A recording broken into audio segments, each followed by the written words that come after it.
now live. All right. Good morning, everyone. July 24th, a few minutes after 9. Welcome to this virtual meeting, first one. I think hopefully it'll work well. The agenda has been adjusted. Items number 3 and 4 have been deferred. And we will start off with roll call. Please unmute. Monica Gallo, Bill Ramos, Present. Kevin Deep, Ben Fernandez, James Anglington, Stephen Johnson, Present. Alan Hall, Present. Gregory Gay, Nancy Gallino, Here. Erika Pesca, Joseph Eisenberg, Present. Pierre Rutler. Present. Thank you.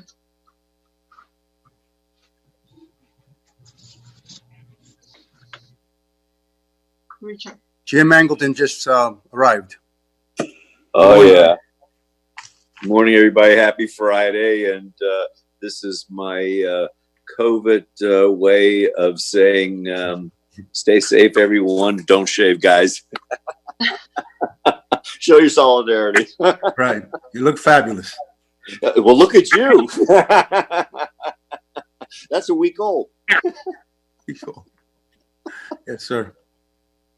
Good to see everybody. Okay. All right.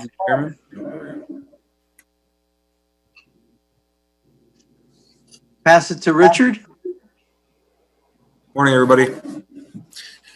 Any person who acts as a lobbyist pursuant to the City of Miami Ordinance Number 11469, codified in Chapter 2, Article 6 of the Code, the City Code, must register with the City Clerk prior to engaging in any lobbying activities before the City staff, boards, committees, and the City Commission. A copy of said ordinance is available in the office of the City Clerk, City Hall. Thank you. All right. Thank you. All right, the first item on the agenda is the approval of minutes for a meeting that we can barely remember back in December 20th, for 2019. So I'm going to need a motion to approve that. Mr. Chair, I'll be delighted to make the motion to approve the minutes from the last record in the year AD. Right. I second that Peter Starr's motion. All right. Any discussions or comments? Chairman, I have one question. Yes. I was looking at the attendance, the roll call for the meeting. I'm listed on there as Pierre Rutledge, ? Thank you. Was I present? It's in page 2 or either 3. Am I present or what? I see you. You're present. For the December meeting, it says Pierre Rutledge. Were you present? Was it a December meeting? Yes. Yes, you were present. That's not what the minutes say. Okay. Well, we'll look into that. I think it's page 2 or page 3. I'll tell you what right now. It's page, and I know it seems kind of minor, y'all, but fighting that traffic. It's on page 3. It says Pierre Rutledge. Where is it? Somebody must have changed it just that quick. We'll correct it. We'll correct it if. Thank you. We'll correct it. All right. Corrected to show that he was present. All right. All right. Any other comments? All in favor? Aye. Any against? Aye. None against? Okay, motion approved for December 20th, 2019. And we're off to the second item, which is Pearl Gardens. Yes, thank you, Mr. Chairman. Item number 2 is our recommendation pertaining to the extension of the date to obtain the certificate of occupancy for the Pearl Gardens project developed by Real Estate Investment Group, LLC. A little bit of background: on June 15, 2016, the Housing Commercial Loan Committee approved the allocation of $110,000 in home funds and $500,000 in affordable housing trust funds for the construction of an 11-unit rental project known as Pearl Gardens. The project was awarded funds in connection with their response to an RFP issued by the department on March of 2016.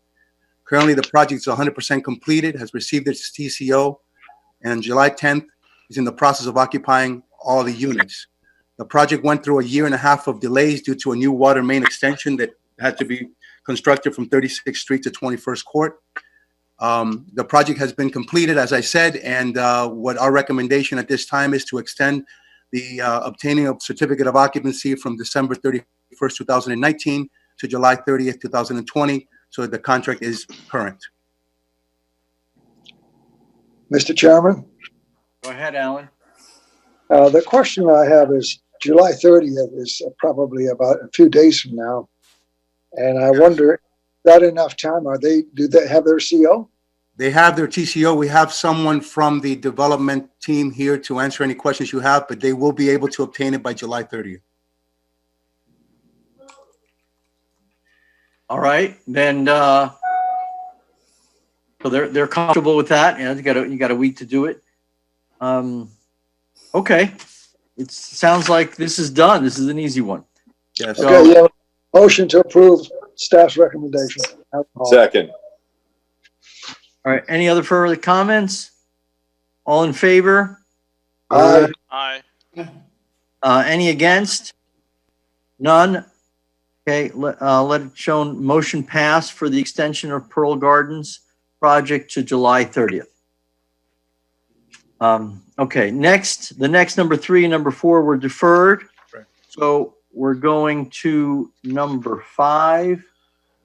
Yes, item number 5 is staff recommendation pertaining to the change of borrowing entity and lien position for the platform 3750 at Franklin Shannon Roll Center project.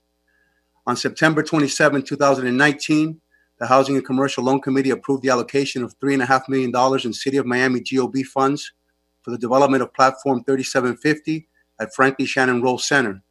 This is a proposed mixed-income, mixed-use development consisting of 14-story building that will include retail, rental residential units, and offices located at 3750 South Dixie Highway. The project will have a total of 191 rental units, of which 79 units are serving incomes of ELI to workforce levels, with the balance at market rates, as well as having over 40,000 combined square foot of office and commercial retail area and a multi-level parking garage. The subject site, which includes the current Franklin Shannon Roll Center, is owned by Miami-Dade County and under a ground lease with the city's current borrower, Platform 3750 LLC, a limited liability company created by Cornerstone Group Partners LLC. The GOB funds were awarded to the project in part of the city's pipeline RFP issued in February of 2019. Due to the availability of funds, the project was offered half of the $7 million requested. At the time, the total cost for the development was $82 million. Their anticipated financing structure consisted of a first mortgage from a HUD Section 220 loan, a second mortgage from the city in the amount of $7 million, a third mortgage from Miami-Dade County in the amount of $6.5, and then limited partner equity and deferred development fees. As a result of the reduced amount of city funding and their acquisition and ability to obtain an additional 1.5 in Miami-Dade County surtax, it increased the surtax funding to a level above the city of Miami, which makes it a requirement that the county be in second lien position. The increase in the surtax funding resulted in the following structure. Now there's a first mortgage of HUD Section 202 in the amount of $59 million, a second mortgage by Miami-Dade County in the amount of $8 million, the third mortgage from the city GOB in the amount of $3.5 million, and then there's limited partner equity in $3.5 million plus the development fee deferral. Their request is twofold. One, to change the borrower's name to Platform 3750 LLC in place of Platform 3750 LLC2. I'm sorry, it's the other way around. From Platform 3750 2 LLC from 3750 LLC. Platform 3752 LLC. The new entity is owned by the same principals and interests remain the same as presented in the project's proposal. The reason for the change of entity is for the purpose of taking advantage of the Opportunity Zone legislation contained in the Tax Cuts and Jobs Act of 2017. This act was entered after the date of the lease was signed between Platform 3750 LLC and Miami-Dade County. The new borrowing entity, Platform 3752 LLC, is subleasing the subject site from Platform 3750 LLC. Their second request is due to the increase in surtax funding now exceeding the city's contribution. The surtax funding must be in a second lien position.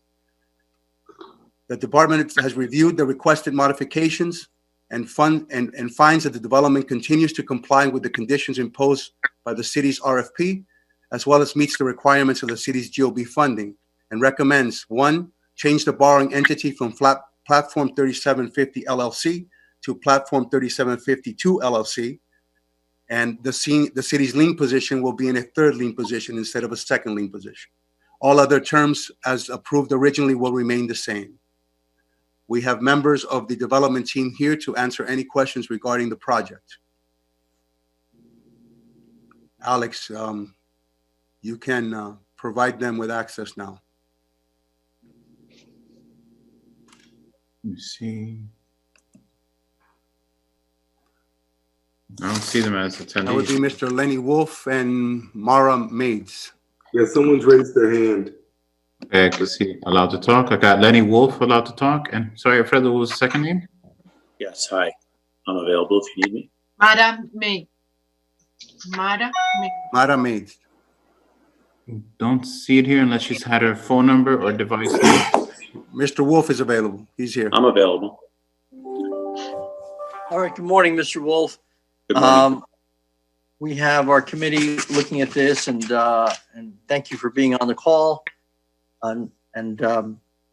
Alfredo just explained it to us. I don't know if you were able to hear that. Yes. Okay. And I'll open it up to the members for any questions.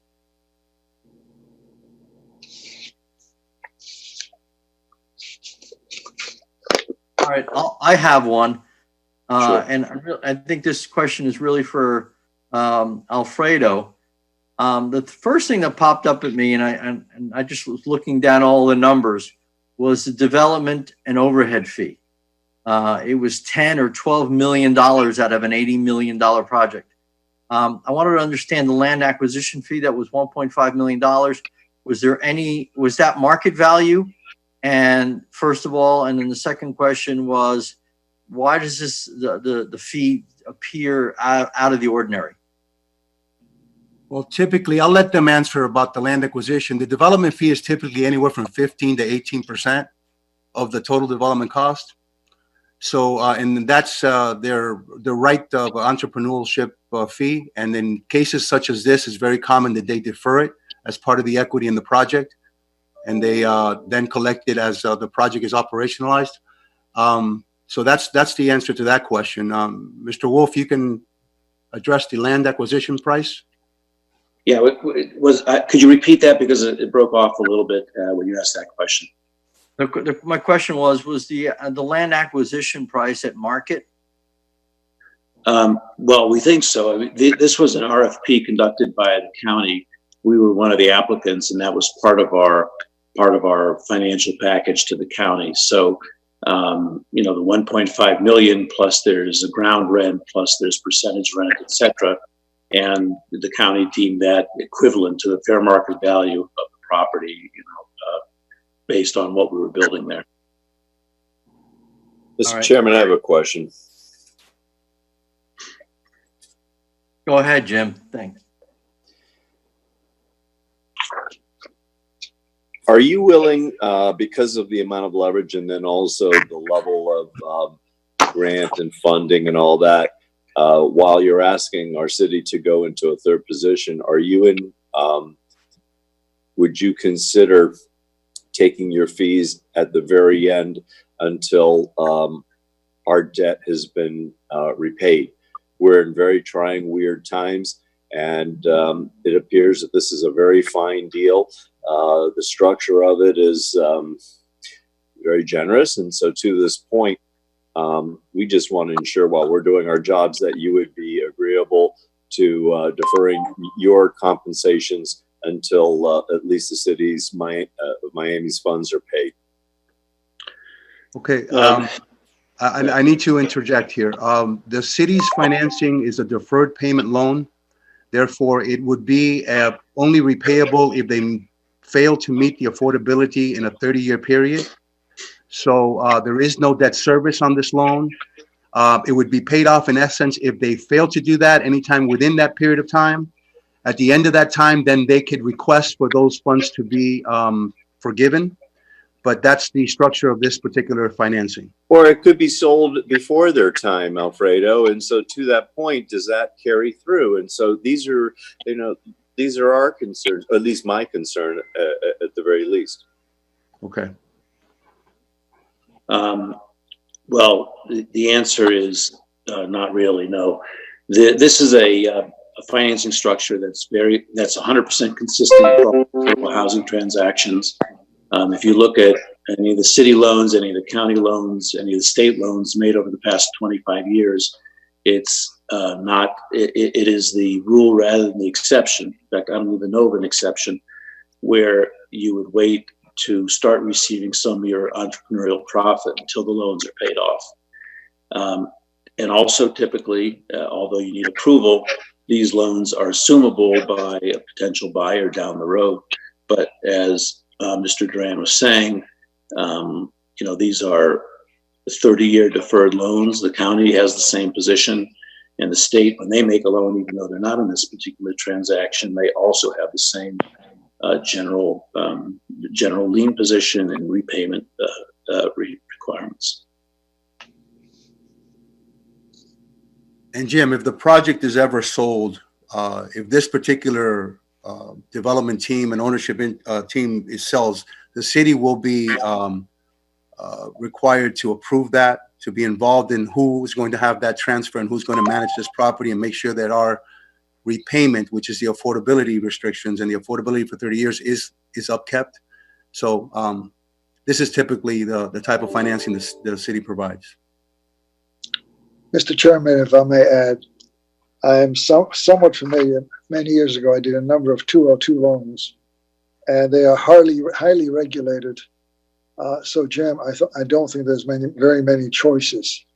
I think we have to either accept or reject what's in front of us. Oh, I agree, Al. And to this point, I've done a lot of 202s, one at 1801 Brickell, and I understand how it works, okay? And under that premise, a lot can happen. Yes. I understand how this works. We've all been on this board, and if you take it in dog years, I think we've been out there 200 years. So our experience sitting here watching this and then seeing this, it's a new day out there, though, and I'll reserve my vote. Okay, when you say 202, are you referring to an FHA loan? Either way, yes. This is an FHA 220 loan. 220, yeah. Okay, that's close. Okay. So if that's what you're referring to. Yes. Now, I must also remind you that what we're approving here is a modification of what we've already approved. So this project has been approved. In order for it to move forward, we're going to need this change in structure to be able to make the other lenders provide the subsidies that we need to be able to move it forward. So we're really just modifying what we're approving here is the change in ownership, which is in essence the same development team, changing it by adding a 2 next to it to take advantage of their opportunity zone investment, as well as then the lien position, which is typical with surtax. So that's what we're approving. The project has already been approved. Thank you. Mr. Chairman, if I'm in order, I'd like to make a motion to approve the recommendation coming from staff. Stephen Hunter Johnson, second. Thank you. Any further discussion or questions on this? None? All right, let's take a vote then. All in favor? Aye. Aye. Any against? I'm voting no. Okay, for the record, Jim Angleton voted no. Right. And okay, so we have a majority, and so this motion passed for staff recommendation for Pearl Gardens. Mr. Chairman, can I? Platform 3750. I'm sorry, not Pearl Gardens. No. Platform 3752. Right, platform 3752. Okay. Very good. Thank you. Can I interject 1 second before we get to the next item? Can the administration confirm that there were no public comment regarding any of these items, and that nobody is at the podium at City Hall? Absolutely. waiting to Alex, give public comment. absolutely. Alex, were there any public comments? There were no public comments either by phone or by Qualtrics online. Thank you. All right. Good. Thank you for doing that. Thank you. And so that motion is passed. All right, let's go to the next item. And thank you, Mr. Wolf, for coming online. Thank you. All right, have a good day. Next item up. Gregory Gay is present. Oh, Gregory, good. Welcome, Gregory. Mr. Gay, nice to have you. Good morning. Okay. Next item up is Liberty Square, Phase 1. Right. This is an administrative request, Mr. Chairman. Recommendation discussing pertaining to the de-obligation of the remaining funds of Liberty Square Phase 1 LLC and Smathers Preservation Phase 1. In May of 2017, HCLC approved $2 million in home funds to finance in part the development of Liberty Square Phase 1, developed by Related Urban, consisting of 6 garden-style mixed-income rental buildings, 3 stories, located at 6512 Northwest 14th Avenue in Miami, in the Liberty City neighborhood. The project has a total of 204 affordable and workforce housing units. The development has been completed and is fully leased with eligible home tenants. In June 2016, HCLC approved funding in the amount of $800,000 in home and $1.2 million in affordable housing trust funds to finance in part the rehabilitation of Related Urban Smathers Preservation Phase 1, consisting of a 13 and a 6-story buildings at 935 Southwest 30th Avenue and 2970 Southwest 9th Street. The project had a total of 182 affordable and workforce units. 82 units are home affordable housing trust fund assisted for the city. The project has been completed and is fully leased by eligible tenants. Based on both projects being completed and to city satisfaction, the department has determined to recommend the de-obligation of the remaining funds under the city's incurred cost line items. These funds are typically included in the project's budget to provide for city incurred cost. The amounts to be de-obligated are as follows: Liberty Square Phase 1, $13,004.85. Smathers Preservation Phase 1, $9,601.57. As I said, these are city incurred costs that we put into these project budgets, and we didn't use these monies, and they come back to our coffers, and we can close the project out. Mr. Chairman, if I may, I move approval of the staff. Second. All right, any further discussion? None. All right, all in favor? Aye. Aye. Aye. None against? And motion approved as per city staff recommendation for Liberty Square. All right, for the de-obligation. All right, number 7 on the agenda is Yes, PACE. it's our recommendation pertaining to the approval for a subordination agreement to increase the original loan balance to pay off a PACE White Green loan for Boris M. Hernandez. On May 26, 2017, Mr. Boris Hernandez executed a mortgage deed and security agreement with the City of Miami in the amount of $40,000, assisted to purchase the property located at 301 Northwest 51st Street. The assistance was provided through the Affordable Housing Trust Fund's Employee Assistance Program. The property is secured by a mortgage and a promissory note, which terms that require the homeowner to reside in the property for a period of 10 years. The borrower has informed the City of Miami that he is in the process of refinancing his current loan to lower his current monthly payment for an interest rate reduction and to pay off his PACE White Green loan, a program that allows the homeowner to leverage the equity of their property and make energy efficient improvements to the property. Repayment of the loan is included in the homeowner's property tax bill. The department's subordination procedures do not permit any cash out on any subordinated transactions. However, the borrower increase in the property taxes have proven difficult to sustain. The payment of the White Green loan, along with the lowering of interest first mortgage, would help reduce his housing cost.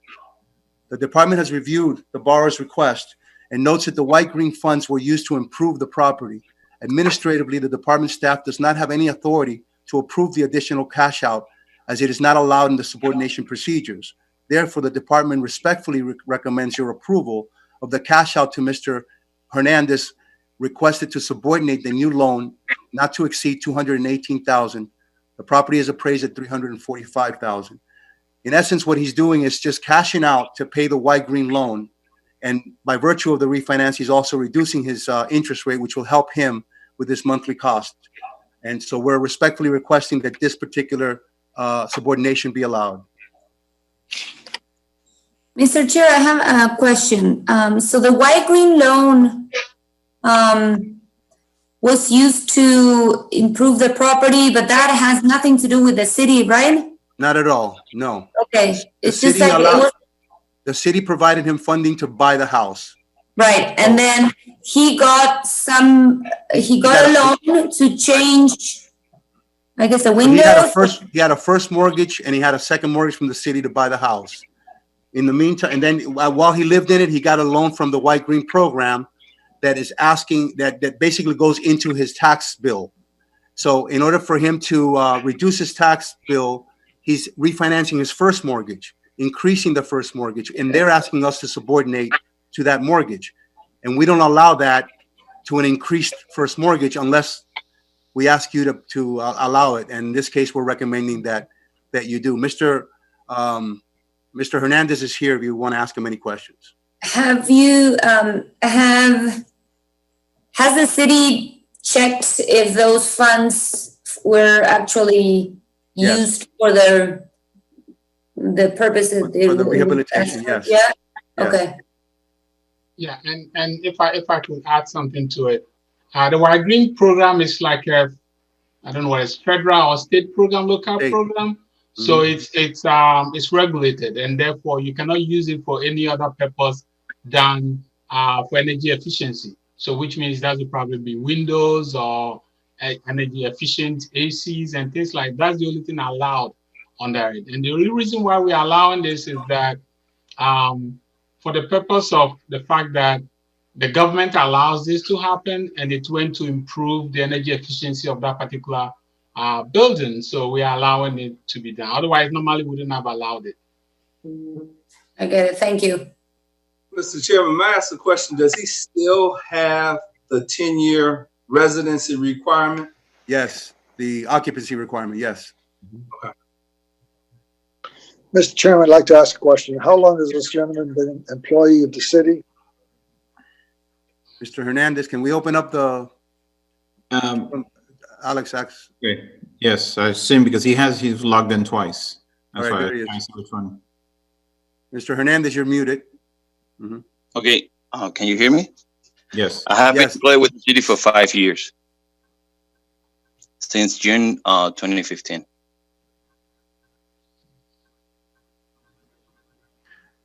All right, I'm gonna move approval of this item as per staff's recommendation. I second. Alan Hall. All right, I have a question. Mr. Hernandez, how satisfied were you with the work that was done to your house? I think it was very professional. I hired a company to do it. It was an improvement that I needed to ensure the house. They did the impact windows, and I looked for the best in the market that I could do, and I did it with all the requirements with the building department, and it was done professionally, and it's very well done. So you feel like you got a good value? I do, yes. Okay, very good. All right, so we have thank you very much, Mr. Hernandez. We have a Thank first, you. we have a second, and one more item, one more comment, Alfredo. In the future with loans like this, are these the kinds of things, these type of loans, these wide green loans, is this something that we want to discourage or encourage? Well, we definitely improving the properties and making themselves more resilient is something that we encourage. I mean, that's why we have our rehabilitation program, and we also are rolling out soon a a hardening program under our GOB funds. So we're all for making our residents more resilient and ready for whatever the homes can sustain. So yes, it's a very encouraged type of program. It's just the method that they have to pay it back sometimes is a little burdensome on the owner. And I want to add, Mr. Chairman, that it's a very controversial program, and this is just an example of how controversial that program is. Once you get into a wide green, sometimes they call it PACE loan, it becomes very difficult for you to refinance because of the fact that taxes, this now goes into your taxes. So it becomes very difficult for you to refinance. If you're going to sell your house, it has to be part of it. You have to pay it back. And so some lenders really don't want to deal with it at all. But it's a program that is available in the City of Commission, in the City of Miami. Not all districts allow this to happen because you have to join with the city to be able to do that. So personally, it's not something that I would recommend, but there are a lot of people out there who have the need for it. And when they come in such situations, they have to make sure that they have enough money to be able to pay off the PACE loan or the wide green loan. In this case, that's the reason why we recommend it, because nobody really told this individual about all the disadvantages of getting involved in this. But if I have to advise anyone, I would say, just be careful how you get into that. Yeah, I think that I've heard some controversies over these types of loans as well, especially once they get into the taxes. And maybe, Alfredo, when I asked encourage or discourage, but I think maybe you should be giving them be careful. And there's some, I'm sure there are good parts of it, but it sounds like based on the information I've heard, there's a lot of pitfalls to this. So, I wish people would be careful with this. This is not, sometimes I think it comes across as being really easy money, and then the costs are higher than what they should have been in the first place. So anyway, that's my comment. And let's take, I think we have two motions, right? The motion. Motion and second. Right. Okay. Then any other comments? Yeah, there's one. Just Mr. Hernandez. This is Alan Hall. I looked at your closing costs, and they seem to be quite high. I wonder whether you can possibly take a second look at that. I don't think it's anything that we should be involved with, but I think those costs could be trimmed down some if you negotiate with the lender. Okay, sure. I'll follow your recommendations. I'm still in the process of negotiating this. I haven't been to closing yet because he had this requirement pending. So I will look into this. I appreciate your comment. All right. Thank you, Mr. Hernandez. All right. Now let's take a vote. All in favor?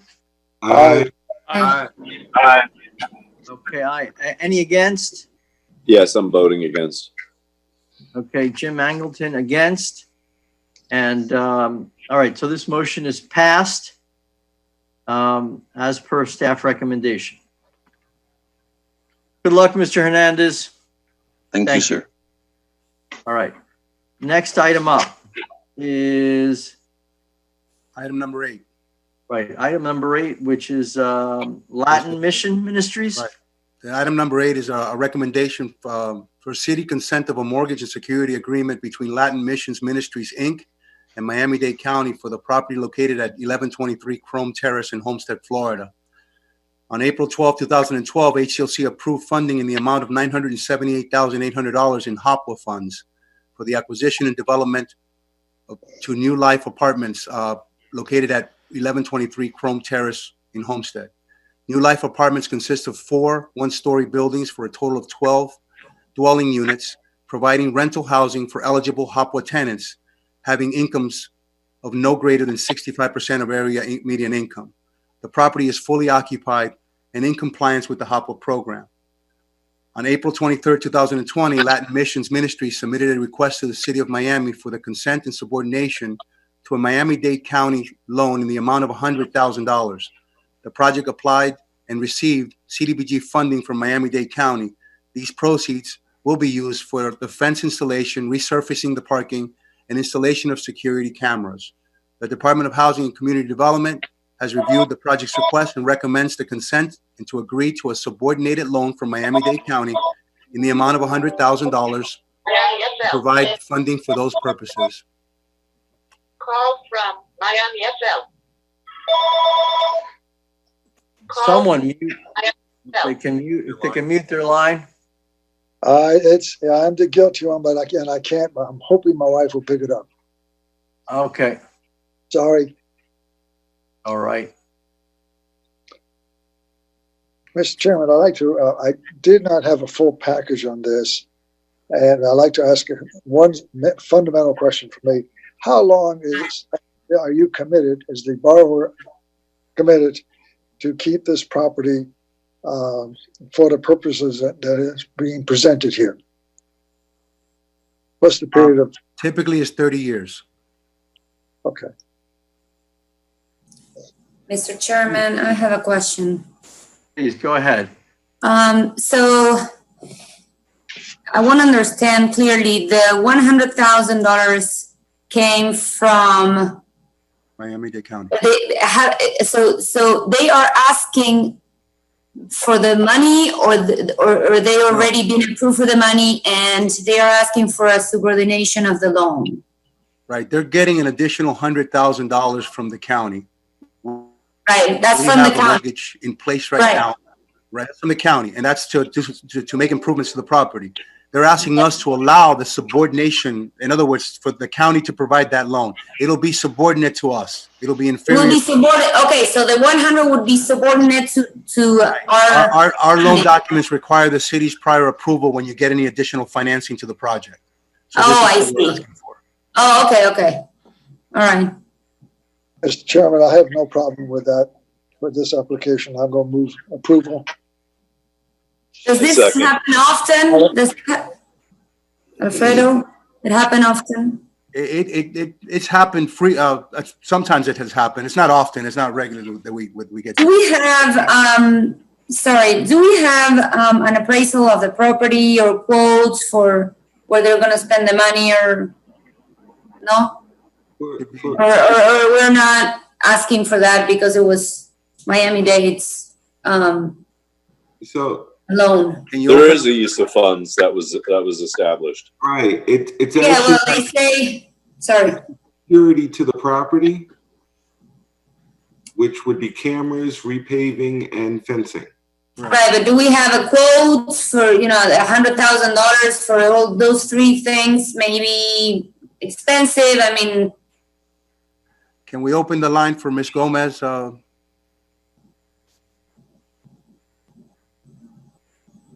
Just before Ms. Gomez comes on, I want to say that typically, because this is a Miami-Dade County program, they definitely ensure that the money they pay is for this, because they just don't give you the money. They usually pay the contractor who will be working on it. So that will make sure that whatever they sign up for is what is paid for. Now, if it was to be any other contractor that's coming, then yes, we will make sure that we have the scope of work, and that the amounts that we are allowing to be subordinate to us is actually used for whatever they told us we're going to use it for. Which means we have to make sure that there's no cash out, somebody is not taking money and doing something else. It's going to be inspected, right, George? What do you say? It's going to be inspected, right? Oh, definitely. If it's how we would have inspected it, yes. But with Miami-Dade County, we give, it's a government to government, so we give them the same deference that they give us, knowing that they will do the right thing. Is Barbara on yet? I don't see her as an attendee, unless there have one recipient that just says Galaxy S9 telephone or cell phone, and I can't determine who that is, but she is not on there. If she is, that's her device. If she could raise her hand, then I can allow access. They have more people in there. Delgado, Mr. Delgado, None of Arizo. None of the three that's listed for this item are on the attendees list. Well, this But this is no money out of our pocket, out of our Right. city's. So I don't even see any issue here. That's why I made the motion. Yeah, a second. Let's go. Any other comments? All right, all in favor? Aye. Aye. Any against? None? Okay, motion passed as per staff recommendation for Latin Mission. All right, the last thing on the agenda, Alfredo, is there anything else you wanted to discuss? No, that would be it. No, I think George May- sorry. I was going to update you about the things that the department is doing, but after Mr. Johnson, please. Well, so Mr. Mesa, I may actually be a segue to you. Only because I know Mr. Angleton mentioned, hey, we're in unsure times. We don't know what tomorrow will bring. COVID-19 has interrupted and influenced all of our lives. I do know, and I do sit on a committee with Mr. Duran, that the city is addressing some of the changes that it's looking forward to experiencing due to COVID-19 and trying to get in front of this tidal wave. So I was going to ask, and maybe Mr. Mensah, this is where you were going, how that affects what we're doing and what we should expect in the coming year. Yeah, thank you for that. You know, as you all know, it's this COVID-19 has affected all of us. Just not meeting in City Hall and having this discussion on Zoom is just a testament to how we've all been affected. The department currently, most of us are working out of site remotely. Only 3 or 4 staff go to the office periodically, answer phones and do work. And if any of us need something to be done in the office, they assist us with it. But apart from that, all of us are working remotely. We know that our residents have been affected a lot with COVID. You know, if you look at the whole country, I understand there are about 50 million people who are out of work. In Miami-Dade, the number that I saw was almost $1 million, which I doubt it. I think it's probably higher than that. Yes, Mr. Anderson, I agree with you. I think it's higher than that. So we have set some programs in motion. The first program that we did is the rental assistance program, where we paid up to $1,500 for rental and utility allowance. It's using CDBG funds that came out of the CARES Act, and it's just a one-time payment of $1,500 a month. Now, we realize that we're still working on that program, you know, with federal government. Even though with all this pandemic, they did not give us a lot of leeway in terms of documentation. So we still have to go a lot of documentation, make sure that people that we are giving the money to are who they say they are, making sure that they are in the country legally, making sure that their income is what they say they are. So the logistics of that is challenging, and we're going through that. We've hired 5 nonprofits to help us through that, and so we are getting through that.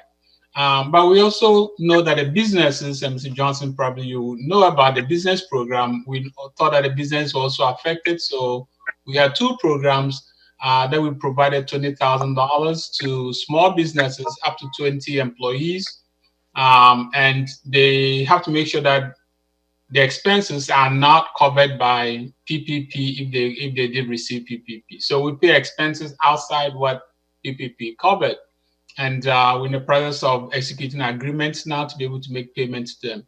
And they have to make sure that at least they keep their workers. Then we have a micro enterprise program that provided $10,000 grant to small businesses that are under with 5 or less employees. So these were just to help the business, and we had a tune of about $1 million in these 2 programs. Now we know that that's still not enough. As you know, we haven't touched about homeowners. The homeowners are also suffering. So we did receive about $1.3 million of CARES Act through the state, And so yesterday, the City Commission approved a program that will provide mortgage assistance to homeowners who make up to 120% of median income. And this will be up to $6,000 to help them catch up with whatever mortgage issues that they have. If they have forbearance, some of them, the forbearance are usually 2, 3, 4 months. And so we know that people are still suffering out there. So we'll be providing us, and the amount's about $1.1 million for homeowners. Then we also, most of you know that there is currently an eviction moratorium. And if you read through the newspapers, you realize that some states have lifted that, and there are backlog of landlords waiting to evict tenants. And so we put this is a very small program, but we think that maybe we can be able to increase that. And that is just to make sure that if a tenant is in trouble and can't pay the rent, that we have some stopgap measure to be able to help them so they don't get evicted. That is just a small step out. We think that maybe 2-3 months we can be able to help them, and that is up to, I believe, $3,000 also. The amount of money is small, just $300,000. In addition to that, we also have about a $6 million program from our ESG, and that will be going towards homeless prevention. So people who are in arrears for 3, 4, 5 months, we will use those funds to either keep them in their home or relocate them to a different home. These programs are challenging to all of us, so I've got the approval to kind of hire about 2 or 3 people to come on board quickly. And I've always complained since I've been in the city about our lack of nonprofit capacity. We need nonprofits to help us, and it's very difficult to get nonprofits who do this type of business. All of those who do that, we already hired them. And I wish we had enough nonprofits to be able to help us go through this. So it's challenging, but we're getting through that. And, so I thank you all for the support that you've given us. I know that I talked to some of you and ask questions about what you're doing. And so thank you very much for the work you do. Now, on the bond side, our bond programs are now, we're still working to close on the bond loans that we provided. And we are in the process of doing the paperwork for our homeownership preservation program so that can get started. This is where Alfredo talked about we provide funds for the envelope of the building to make sure that it's sustainable on the long term. And then the idea is that in September, we will have some projects of our pipeline for additional $10 million that the city manager has agreed to sponsor. So maybe in September or October, we will be meeting again for you to approve additional projects for the bond program. So this is what we are doing. Alfred, do you want to add anything to it? Nope. I think you covered the whole thing. Covered it well. Yes. Mr. Chairman, I need to ask you about some old business.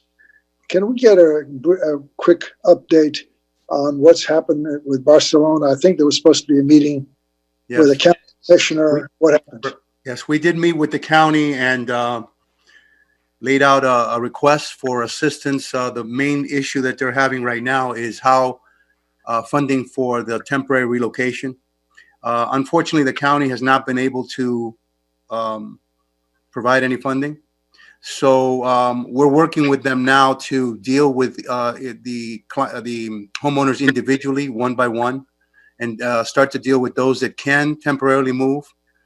So we're going to be working with them. Our commitment is still on the table, and it's going to take a little bit longer now, but we'll get them through it. Would you, from time to time, keep us advised of that development? Absolutely. Thank you. All right. Thank you, Alan, for the question.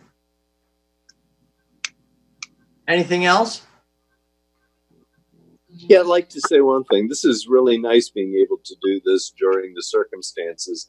And you know what? This has also proved that there's an element of efficiencies to this. And while I do miss the camaraderie and being there and enjoying times with everybody, perhaps we can, in the future, depending on how, this pandemic, this plague plays out here in our town. But this might be a level of efficiencies for us all in the future to consider too, because sometimes those drives the traffic and the craziness of what's going on in our communities, festivals and things like that.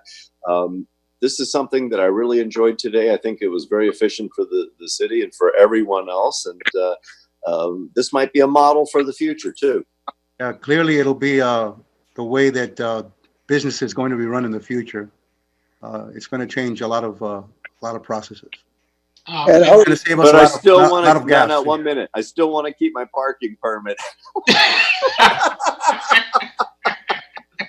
Although I still get tickets. I'd like to add to what Jim said, that perhaps for those of us who travel, if we're out of town, this is a good way we can attend, instead of being absent, attend by electronically, if that's possible. Yeah, actually, I was going to ask maybe our assistant city attorney can help us maybe take this message to the city attorney and see if there's any appetite to include this as part of the ordinance that created the ACLC. I think that would be great. It would help with the quorum. It would help with the quorum too. Yes. So, right. So it can't help with quorum, unfortunately. We could provide for telephonic attendance in our code section. We would need a code amendment, but it still wouldn't count towards quorum. We would still need a physical quorum, unfortunately. You're a buzzkill. Well, but at least we know how to allow everyone to attend telephonically, so we can allow for it. So there's a plus. Most of us will probably still have to get together, but it does address Mr. Hall's concern of, look, if someone's traveling, they can still participate and be present. So maybe it's something to look at. Mr. Chairman, if I may, I always like to do this. This is our first foray into this kind of meeting. I want to thank staff. I mean, we got the packet well in advance. We got the link well in advance. I always have to say kudos to staff who actually pulls this off and makes us look good. Thank you, staff. Thank you. Thank you very much. Thank you. Indeed, I agree wholeheartedly. Yep. I know the staff was nervous about this today. Yes, So it worked fabulously, and congrats, and thank you very much. Thank you all. No, we have to thank our IT staff and communication staff. They are working behind the scene for this to happen. So let's thank them also. Yeah, thank all staff, okay, everybody.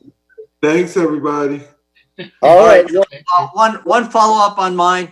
Monica, I need to sign all these documents. Yes. Am I going to do DocuSign, or what am I going to do? You can't do DocuSign. Yes. Okay, we'll take it offline. Okay, we'll take it offline. All right. Thank you to all. Have a nice weekend, and we'll see you soon. Thank you. Thank you. Thank you, everyone. See you. Bye-bye. Bye. All right. Bye-bye. All right, I will be ending the meeting.